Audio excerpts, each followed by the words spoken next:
तेवढ्या प्रमाणात आम्हाला साथ देताना दिसत नाही. सगळ्याच कार्यकर्त्यांची अशी भावना झाली की भाऊ किती वर्ष आपण पदर मोडून संघर्ष करायचा आणि ज्याच्यासाठी संघर्ष करतोय तेही आपल्या बरोबर राहत नसतील तर आपल्याला वेगळ्या दिशेने वाटचाल केली पाहिजे. आणि तालुक्यामध्ये गावागावांमध्ये जात असताना आम्हाला सगळ्यांनी सांगितलं की आता तुम्ही संघर्ष बंद करा, तुम्ही रचनात्मक काम करा, तुम्ही संविधानिक काम करा, तुम्ही सत्तेच्या बरोबर जा आणि शेतकऱ्यांचे प्रश्न सोडवण्यासाठी तुम्ही आग्रही राहा. आणि दादा आपली भेट शिवार दिवाळ्यांच्या निमित्तानं झाले. यादव साहेब त्या भेटीचे साक्षीदार आहेत आणि या सगळ्यांच्या तुम्ही आम्हाला सन्मानाने वागणूक द्यायचा शब्द दिला आणि तुमच्या शब्दावर विश्वास ठेवून गेली 12 वर्षे सुरू असलेला संघर्ष आम्ही थांबवण्याचा निर्णय घेतलेला. पण दादा हा संघर्ष थांबवत असताना यापुढच्या काळात आम्हाला आमच्या हाताला काम पाहिजे, आमची एक दिशा आहे, आम्ही एक दृष्टिकोन डोळ्यासमोर ठेवलेला आहे की आतापर्यंत लढलो, संघर्ष केला, रक्त सांडला, तुरुंगात गेलो, गुन्हे दाखल करून घेतले, तुरुंगात भोगला.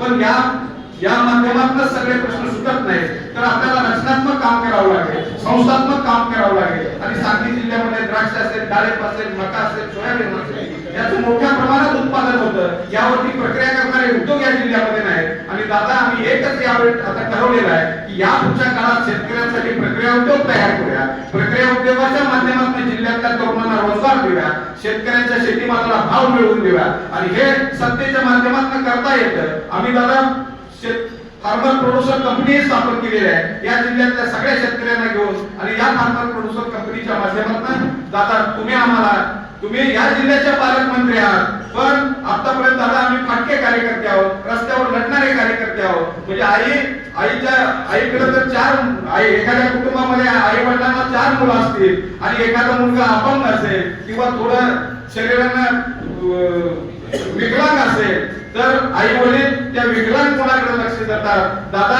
ही तुमच्याकडे आलेली लढणारी माणसं आहेत, संघर्ष करणारे आहेत, मावळे आहेत, वाघ आहेत, पण आर्थिक दृष्ट्या विकलांग आहेत. त्यामुळे या विकलांगांना सक्षम करण्याचं म्हणजे तुम्ही आमचं खरं पालकत्व स्वीकारलं पाहिजे की राष्ट्र भूमिका आमची आहे. आणि संस्थात्मक राजकारण करत असताना कंपनी म्हणजे आता नवीन फार्मर प्रोड्युसर कंपनीचं धोरण सरकारने स्वीकारलेलं आहे तर तेही आम्ही फार्मर प्रोड्युसर कंपनी काढलेली आहे. त्यामुळं दादा राज्य लेवल असेल, जिल्हा लेवल असेल, तुम्ही पक्षाची जी भूमिका देईल, पक्ष जो सांगेल, जो आदेश देईल तो मी पाळतो. पण माझ्या बरोबर आलेले आमचे सगळे सहकारी पाळतील आणि माझ्या बरोबर सगळ्यांनाही न्याय देण्याची भूमिका तुम्ही घ्यावी अशा पद्धतीची विनंती आपल्याला करतो. पुन्हा एकदा आपल्याला मी आवाहन करतो की दादा तुम्ही आमचं पालक व्हा. तुम्ही आमचे पालक झाला तर निश्चितपणानं या जिल्ह्यामध्ये भाजप आता ज्या काही तासगाव असेल, कवटेमंकाळ असेल या तालुक्यासह अनेक ठिकाणी जिथं भाजप कमकुवत आहे त्या ठिकाणी कमळ फुलवण्याचं काम आम्ही नेत्याने करू.